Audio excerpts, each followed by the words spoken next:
We've had a request to do our brine chicken recipe. So we'll brine the chicken for a couple days and then we cook on the rotisserie barbecue, and it's really good. You just need a cheap cooler to do this. This is what we use. This is a Coleman couple gallon drink cooler. This will fit a whole chicken perfectly and is really good for brining. The main thing with brine is to make sure you have the right amount of salt, and we're going to use either half a cup salt per gallon or 3/4 of a cup kosher salt per gallon of water you use. We're going to use some vinegar, some cheap beer, Italian seasoning, fresh rosemary, pepper, about 4 or 5 shakes of Lee & Perrins Worcestershire. A couple slices of apple is optional. You could also use a little bit of brown sugar if you want. And we have our whole chicken, and of course filtered water. So we'll mix everything together, stir it real well, and then put our chicken in. We've mixed all of our ingredients for our brine together. So we've got a gallon of water, some apples, and all of our spices. Now we'll put the chicken in. Make sure you take the stuff out of the inside of the chicken, like the bag of giblets and all that kind of stuff. So we still have a little bit of room in here. Now we're going to put a layer of ice. We added about 3 inches of ice now, so we're ready to seal it up.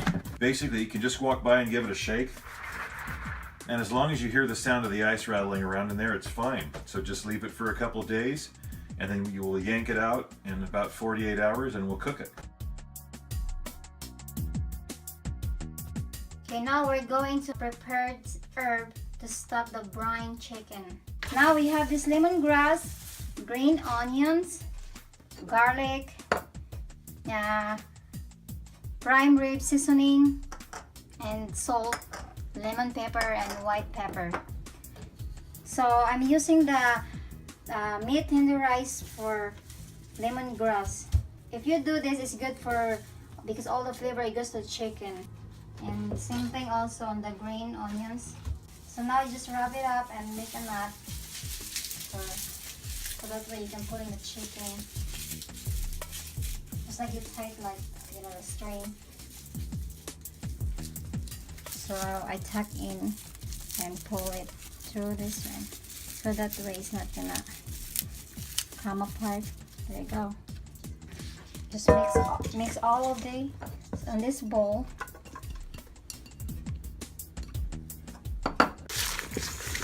So just mix it properly so all the salt and lemon is on the onion, so that way you see the onion looks like wilted. So you need that before you stuff on the chicken and also the lemongrass. Just gonna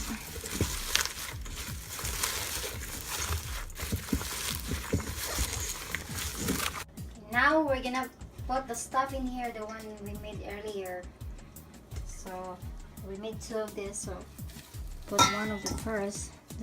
I use my hand without gloves because that way you can put the stuff properly. Smells really good. If you use lemongrass, oh, it's gonna be really good your chicken. So we're done stuffing. So we have this leftover salt. So I use this for rubbing outside of the chicken to give flavor. Now we're gonna close this chicken. So I use the crochet needle. It's safe to use it unless you're not putting on the fire. So just tie it in the end.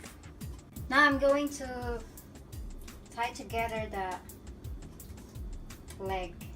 So that way when you put in the rotisserie, it's not gonna hang. And just tie it. Next is the wings.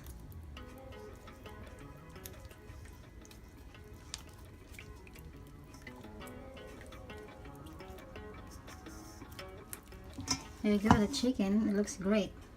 So it's ready to put in the rotisserie. I use this one kind of brand. Is safe to use to any foods. You can get in any store. Alright, so when I put the rotisserie rod through, I try to get it as balanced as possible. This is obviously kind of an imperfect science. What you're looking for is for it to not like roll too hard to any one spot. Otherwise your little rotisserie motor will be overworked. So I can tell it's a little bit heavy here because it wants to go backwards. But you can see that for most of it, yeah, it's pretty well balanced. This one will be okay.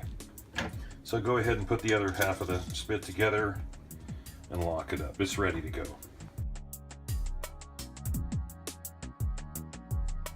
Okay, we're ready to put the rotisserie on. We'll line it up with the motor and put the little bearing in here.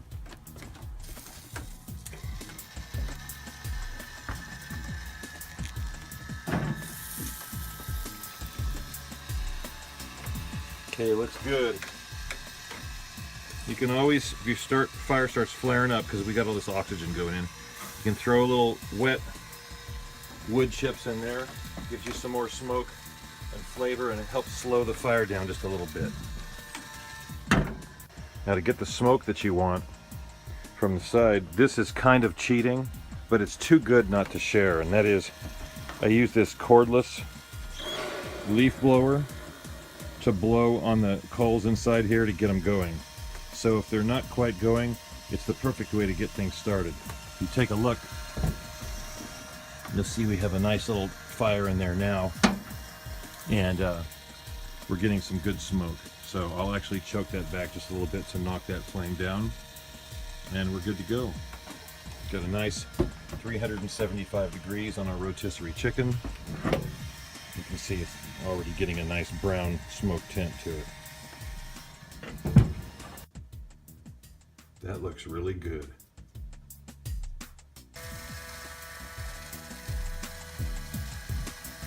One thing that the video is not going to show you is how good this smells. This smells so smoky and good. So we're done. We're going to take the spit off now. Use gloves or something. This is hot. Definitely let it rest for a little bit. See how tender this is.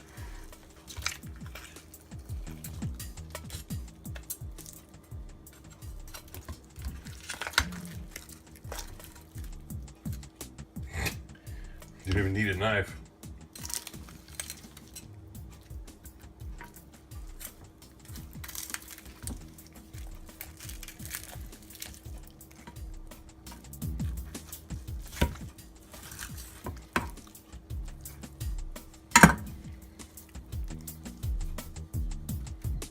Now it's done, so just give a test.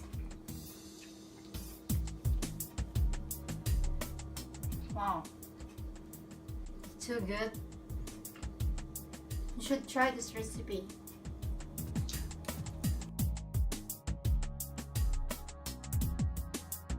And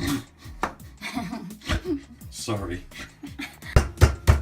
make like a knot, you know, like tight all and like this. Okay, stop. Uh-oh, it made a funny sound. Nope. Oops, wait a second. Yay! Okay, that's the right way to do it. Apparently it was right to left. Wait, is that his butt? Yeah.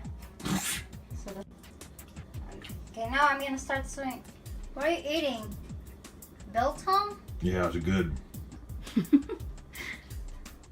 I'm tied up. I can't go anywhere. Then next is the wings. Kind of looks like a sword, right? I like that.